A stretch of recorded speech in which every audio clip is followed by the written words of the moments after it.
Today in the world of horse training, there's so much out there on requiring your horse's respect.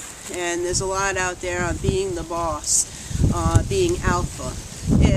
Being alpha is just the same old training technique that's been around for years and years and years. They've just put a cute new word on it to try and resell it to a new public. But there's so much emphasis on respect and being alpha because those training techniques can be done very quickly to a horse. And they ignore other aspects like trust. Trust is a big issue with horses, especially those that show aggression and those that bite.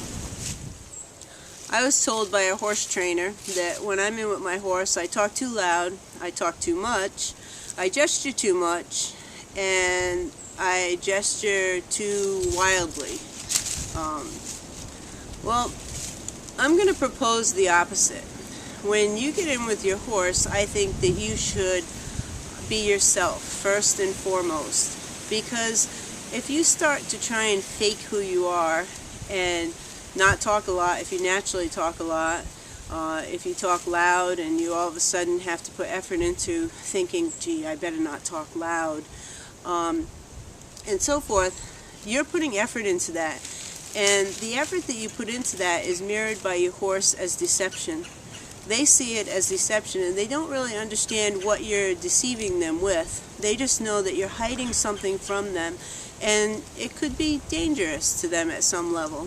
So your deception is equal to their mistrust. And the more you do it, and with the more things that you do it, the bigger that gap can start to become. The other issue is that if you be yourself, you'll be more relaxed than if you're trying to be something that you're not. I can't hear very well in my left ear. Sometimes I hear loud ringing in that ear. Sometimes I can't hear out of that ear at all. So for me to really try and concentrate on not talking loudly would be very difficult for me. And you'll find that if you spend time with your horse, like I do, I do something with my horse every day, at least 10-15 minutes. Even on a cold day like today, I'll go out and I'll do something with him. If you spend that time with your horse will adapt to your mannerisms and they'll understand them. I'm going to show you at least one clip of me jabbering off at the mouth with my horse, and you'll see that he understands that as just jibber jabber. He doesn't respond to it. He continues to do what we're doing, and it's almost like my chit chat with him is like background music, and he doesn't pay attention to it. And one of the reasons is that horses don't specifically listen to just your voice. They're very perceptive of your actions and your inflection of your voice. When I'm going from just chitter chatter with him, and I go to something where he thinks he should be reacting to, my voice is going up.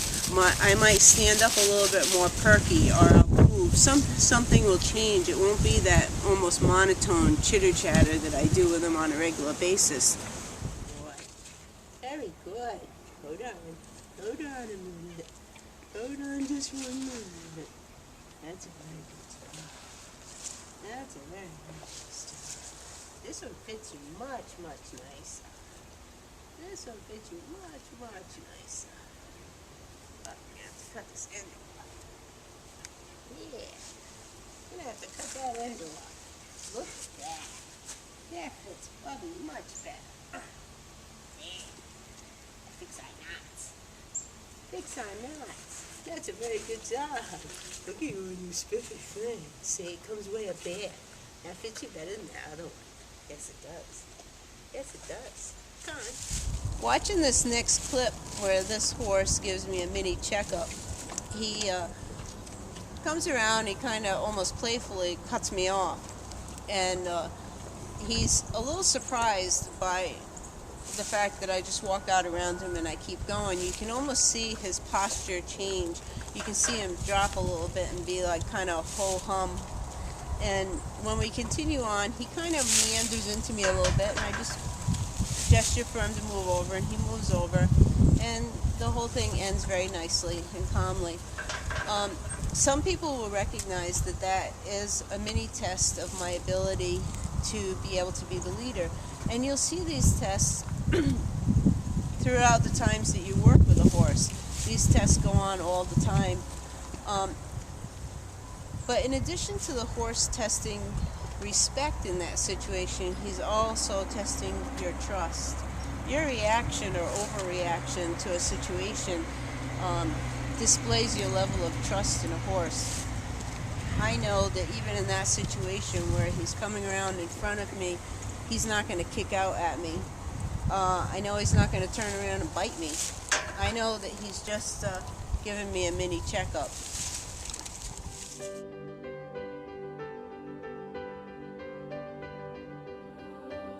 I got hay in my nose. Maybe we can take a ride over and walk that. Can't go in the water, okay? No, can't go in the water.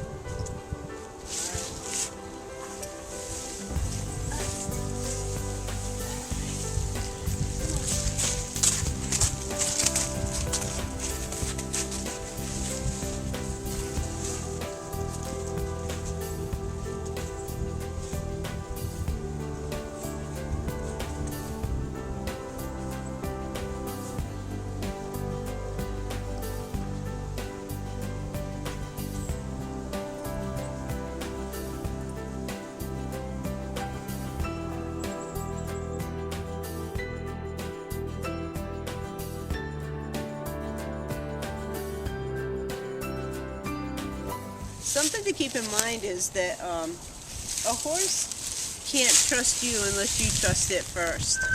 It will only mirror the trust that you give it. And something I find people have a hard time with is putting their back to a horse. Even a horse that's like really well-mannered, I see people that can't have that horse walk along behind them because they're afraid that it's going to do something to them. And a good trust exercise is to be able to have your horse freely follow you and or walk with you behind you, and be able to stop, go, and turn and do all sorts of maneuvers with you without you looking back at the horse. You have to trust that the horse is actually doing what you're expecting it should be doing behind you, and that it's not going to run you over and be doing all sorts of other things behind you. If you can't do that with your horse, then you need to work on building trust from your end to your horse so that your horse can in turn trust you better. This is something that's extremely important with horses that are aggressive and that bite. I would not start at that point with a horse that is aggressive or bites, but that's the end result that you should be able to do with your horse.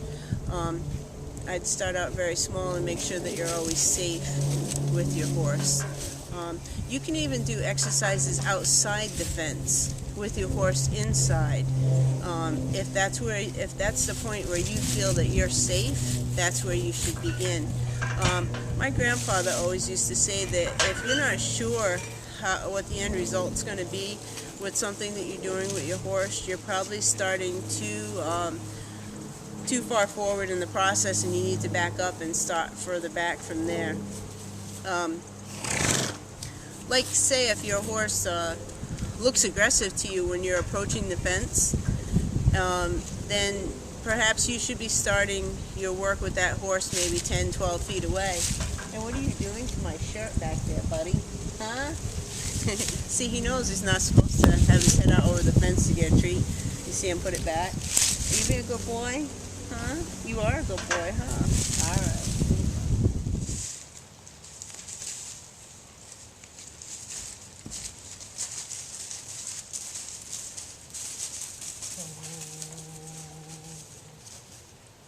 I'm in no way saying that you shouldn't be the boss in your relationship with your horse. I am saying, however, that you don't need to be 90-10 the boss or 80-20 the boss, but more like 51-49,